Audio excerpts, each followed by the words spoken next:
Welcome to the Newstrength Way, a podcast made for empowering people to become their strongest selves through movement, education, and connection. What is up, guys? Welcome back to another episode of the Newstrength Way podcast.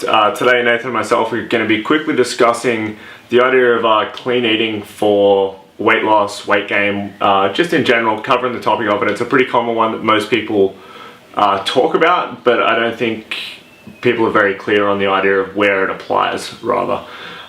So let's first start off, Nate. What's the general consensus of, like, what would you class as clean eating, or what do most people class as clean eating when we talk to them? I think most people perceive clean eating as eating foods that are like natural or that are from the earth and aren't processed or man-made or have too much impact from humans in packaging or whatever it may be, or processing. So minimally processed and naturally occurring would probably be the best way to encapsulate that.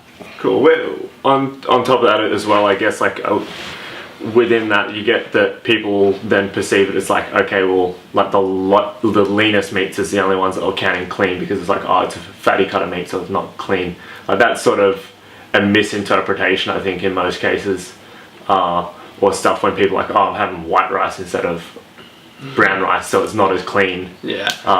I think that's the problem. Like, obviously we're going to have a chat about everything, except like when people have a perception of clean eating, it's like, what do you do? Like, say if you're fat loss stalls, do you just eat cleaner? Like, do you know what I mean? Like, the term itself's pretty stupid, but it can be applicable when you know the fundamentals, which I guess we're going to chat about today. Yeah, cool. And I guess this comes into the idea of, like, when you get somebody talking to you about their eating clean or whatever, and then they're like, oh, but I had fruit, like I had 5, 6 servings of fruit or whatever, and it's super clean, it's good foods, but I'm still not losing weight. Yeah. So essentially, sometimes I guess, like, you kind of miss the forest for the trees. Yeah, definitely. When you go down that route. And so obviously, we've talked about before, the most important thing for losing weight or gaining weight is being in the appropriate amount of calories, whether it's a surplus or a deficit, depending on what your goals are. Yep. How can clean eating help with that? I think if the person understands how calories work, and then they want to try and have a tool to help them, I guess, sustain their fat loss period or their weight gain period or whatever they're doing for a more period of time, then having a knowledge around what foods can potentially, like clean foods, keep them fuller for longer, allow them to eat more substance or more food for the same amount of calories. So high nutrient density. Yeah, exactly. And also just like the amount of food. Like, think about how many calories you're going to get from a kilo of baby spinach leaves. It's next to nothing, but it's so much volume. Yeah. So you can eat more food. Calorically, it isn't anymore, but you can eat more food. So therefore, the person psychologically feels as though they're not dieting as much. But like you said before, with the trees in the forest, it's not them foods that are doing it. It's the bigger picture, and people need to understand the bigger picture, because when someone's getting results from clean eating and they don't understand the whole process, when they're fat loss stalls or they're not losing weight or whatever it may be, you can't just eat cleaner. Yeah. Like, what are you going to swap out, like a vegetable for another vegetable? Do you know what I mean? Yeah. It's just I think understanding the fundamentals and then knowing where quote-unquote healthy foods or clean foods can come into play, and it's definitely allowing you to eat more food for less calories, having appropriate nutrients too, and then also just allowing you to be flexible in what you want to eat as well. And I think an important thing to that there is, like, within some piece of it, there's, like, the main thing is calorie deficit, but you could have your maintenance calories could be variable based off what you do in a day, what foods you eat. I think does have a little bit of an impact on it. Like, it's not going to be huge. Like, if you look in the research, like, it might be 5 to 10% variance if you're eating the right foods to support your thyroid function, so your metabolic rate's going to go forwards. And in that case, that's generally carbohydrates. Like, when people go, oh, I'm not eating any carbohydrate foods, that tanks their thyroid. So having, but then, like, that's a rabbit hole, I know. But if you could gain an extra 10% of calories that you could eat to still be in maintenance, essentially eating the same calories would then be a deficit. if you were to then have enough of those micronutrients to support a healthy function where you're going to be maximizing your metabolic rate and your performance outputs as well. I guess is another important thing to take into account when if you could train at 80% intensity or 100% intensity, what one's going to burn through more calories and put you in a deficit more, or 100%. And if you eat junk food and you're in a deficit and you feel like shit, then you're not going to be training at 100% all the time. So let's play on the other end of that, and where is clean eating not so important? Personally, I just dislike the term because I think it again, the same thing you said, like people mistaking the trees for the forest or whatever it is that you said. It can be a trap if people think that's what's creating the effect.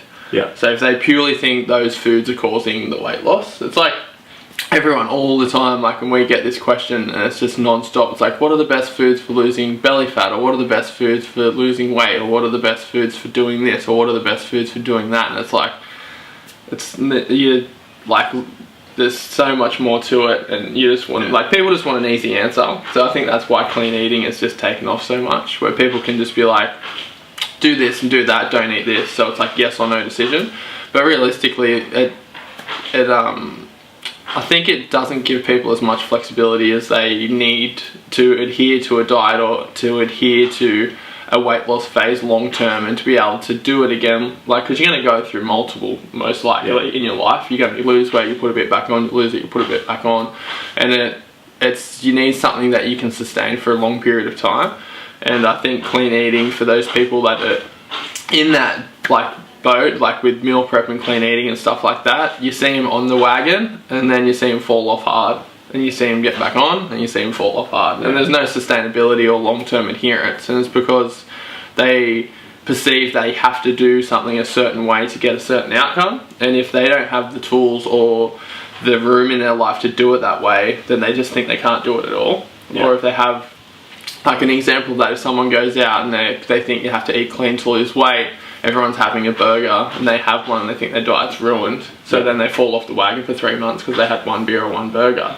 Where the person that has a understanding of the fundamentals and realizes there's caloric intake, caloric output, foods don't matter that much as long as I'm not eating like an idiot, and surviving or you don't have some form of other medical condition that changes the story a little bit. Definitely. And if someone does, they should be diligent enough to do the research around it, and they should know.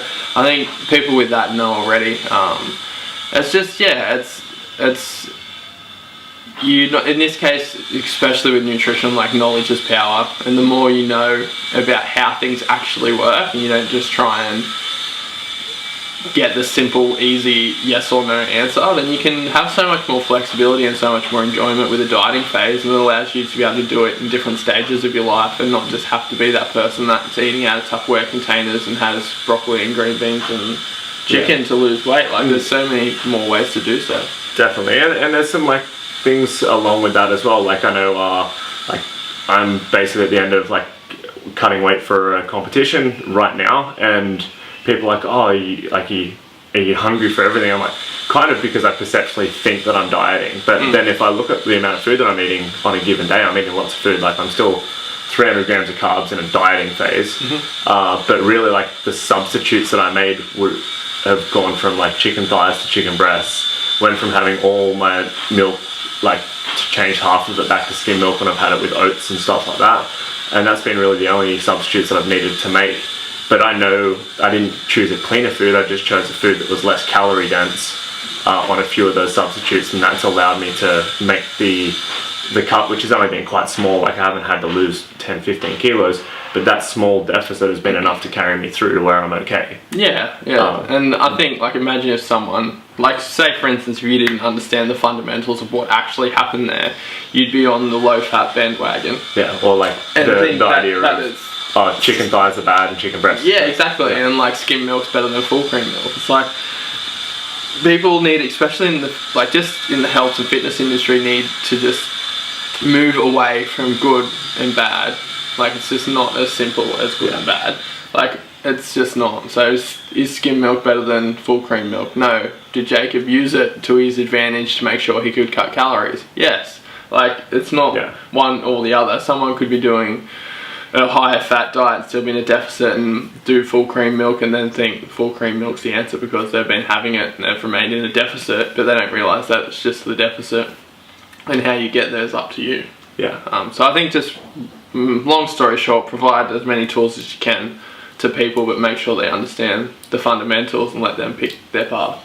They want to do with that. So a quick summary of understanding how it interplays with calories is probably the first most important thing. Yeah. And then secondly is, well, it's very beneficial in maximizing nutrient dense foods and total food volume that you can get. Yeah. While still being in a deficit. And I think they're the two main keys there. If you can do set your calories right and put that at the right amount, and then you can still maximize your foods so that or total food volume, so you don't perceive that you're dieting, then it's a win. But you can't do that without the first piece being there. Yeah, definitely. And I think you can even go to the other end where you can use the nutrient density in that as a minimal effective dose and have some flexibility in there too for psychological refreshment in a dieting phase. And you can rotate that as you go. You can have days or weeks where you're not as clean with your nutrients, but you've had enough in the week. If you've had nutrient dense foods all week and you're still counting calories, there's no reason why you can't have 3 days of less nutrient dense foods and enjoy yourself, but still remain in a deficit and psychologically be refreshed for the next week to come. For sure. Cool.